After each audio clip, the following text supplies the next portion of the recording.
G'day C3 parents, I'm your coach Karien Pitout, and today I'm going to react to some Reddit Ask Parents.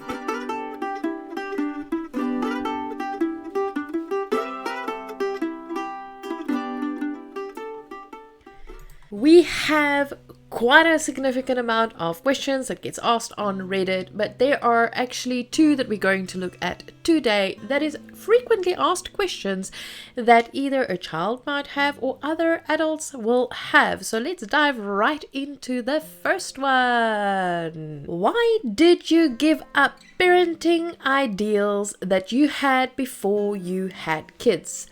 Parents always say, oh, before I had kids, I swore I could do X or I would do Y. But once I had kids, that all went out the window. No one ever says why though. For example, if you said you wouldn't let your kid eat sugar and now you do, what made you cave? What is that your kid saw you eating sugar and wanted you to share? Did they eat it outside of the house and then started demanding it? Were they just refusing to eat, so you resorted to sugar so that they would rather have something? What was that made it harder for you than expected pre-kids? Now, often the best parent is the parent without a child. And I say that not to be facetious, but just the reality of it.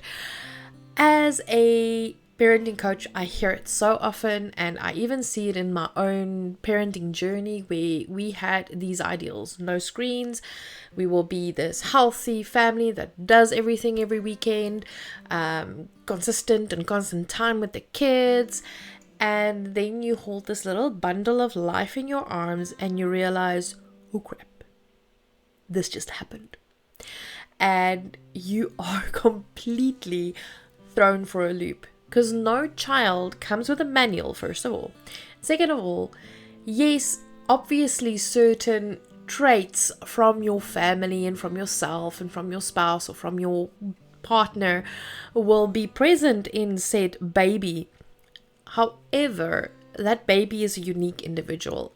And you start, as you journey and growing up with your kid, you start realizing that some things either makes life easier, or that the expectations we had is actually because of rose-tinted glasses we had looking back at our own childhood. We all want to cherry pick the beautiful moments of our childhood, and the lines gets blurred about at what age what happened, how responsible we were at age 7.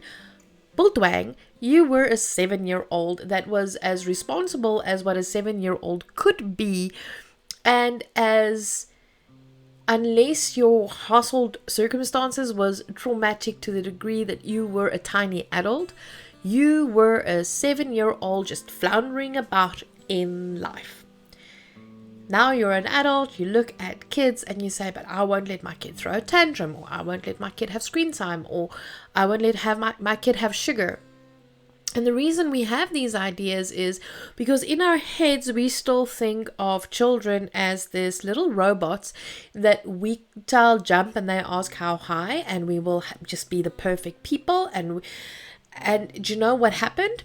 The machine that was created for us to walk through the moment you become a parent, that like zaps you and all of a sudden you are perfect without a flaw, you are Mary Poppins and you are like the perfect human being, is broken.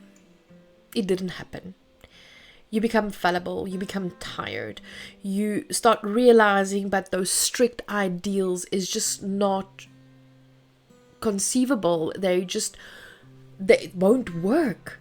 And that is when we start changing our ideals from what we said pre-child to how we are dealing with life now with a child. Yes, there is families that is completely screen free, and I take my hat off to them. They are capable of doing that, but that's just not me, even though I had the ideal of doing that. It is doing what works for your family with the least amount of damage that you can cause for your kids. No parent goes out of their way when they cave to these preconceived ideas.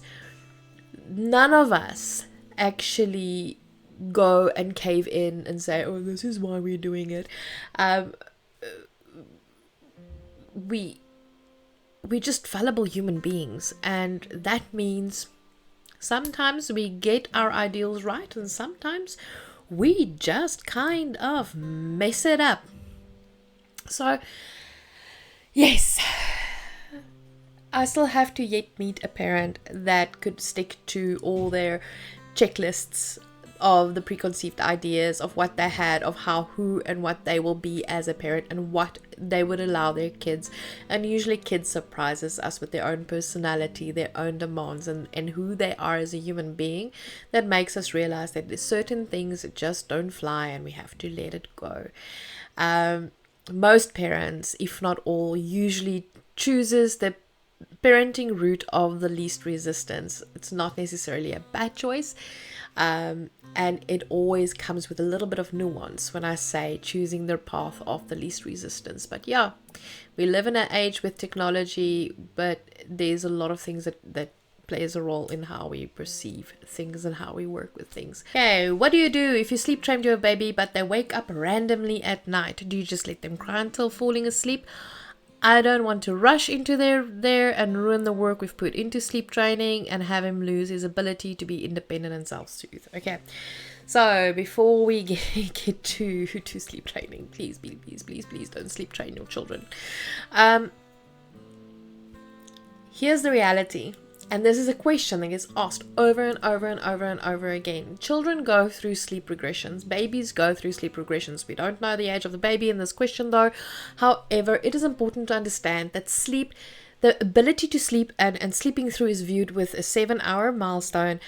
The ability to sleep 7 hours without waking up or waking up completely in between phases is actually a developmental milestone. Say that after me. It's a developmental milestone.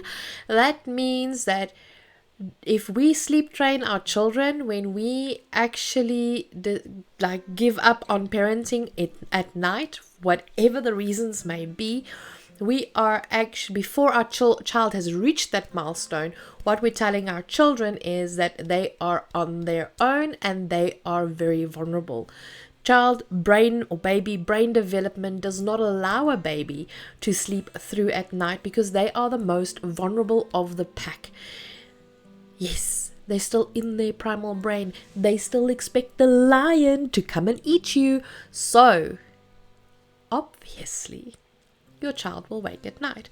Then certain developmental milestones actually makes it that they don't sleep that well, so they experience a sleep regression. So they will wake up more often at night because they need that reassurance that while their brain is so inwardly focused that there's at least someone on guard that will keep them safe and will protect them. So for this parent's question, no, go to your child. A baby does not wake for willy-nilly reasons just because they're jerks.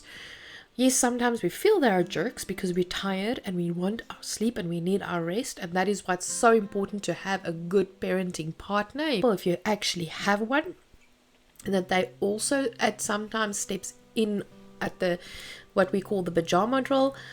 But it is so important for you to respond to your child's needs.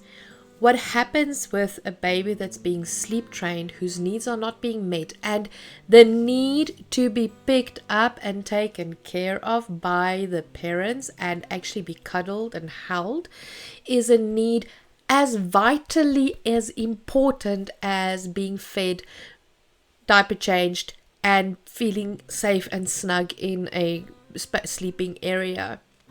The need for touch, the need for comfort, the need for reassurance is as vitally as important for the baby's brain development as well as baby's ability to form connections to other people, attachments to people. This is vitally important. So just leaving your child to cry, just going in pat and leaving them again to self-soothe, basically what happens is they don't really soothe themselves. The distress is still very much there in their head. The hormones and everything that tells them like you are in trouble, you are going to die, is still very much active. But what they reverted to is, instead of fighting or fleeing, which is the crying response, they went into the freezing or let's play dead. So the baby is playing dead in sleep training and just give up. And it actually hampers brain development because the brain stays in distress. It hampers quality of sleep.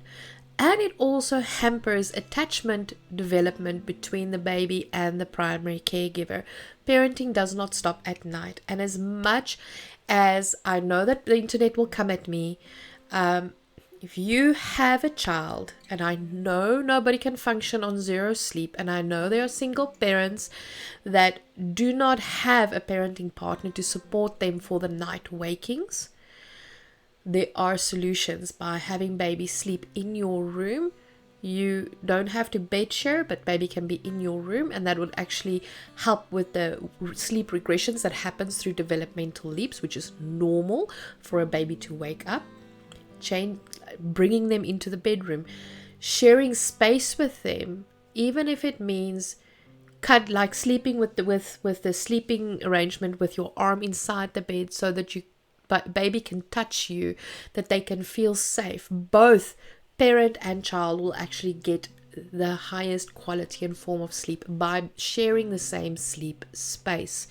So please just stop with the sleep training. Yes, some kids after the age of 3 or 4 still struggle with sleep. Sleep regression or struggling to fall asleep at night has got a lot to do also with neurodiversity. You can't train that out of a child. It takes time for their body to understand, and for them to understand their body and be able to fall asleep. Sometimes there is certain interventions that is medically needed to help a child fall asleep. But here we're talking about kids 5, 6, 7, 8 or older. We are not talking about a baby that wakes up because of how their biology is driving them. So please, for everything that is wholesome, please just stop with sleep training. Respond to your baby's needs and cries and wants, especially under the age of 2. They are extremely vulnerable. They're fully aware that they're vulnerable, and the way that their biology is wired and their brain is wired is that when they feel vulnerable and their needs are not being met in that particular point in time, it actually causes extreme damage, not just emotional and psychological, but physical and physiological damage to the baby as well. And on that note is where I'm going to finish today's conversation. Hit that like button, subscribe to all the YouTube things. Check the link down in the description box below for our Patreon, where you can support me and get some access to some podcasts and some let's get real parenting moments. And I'll see you guys in the next one, and let me know if there is anything else that you would like me to cover on the Reddit.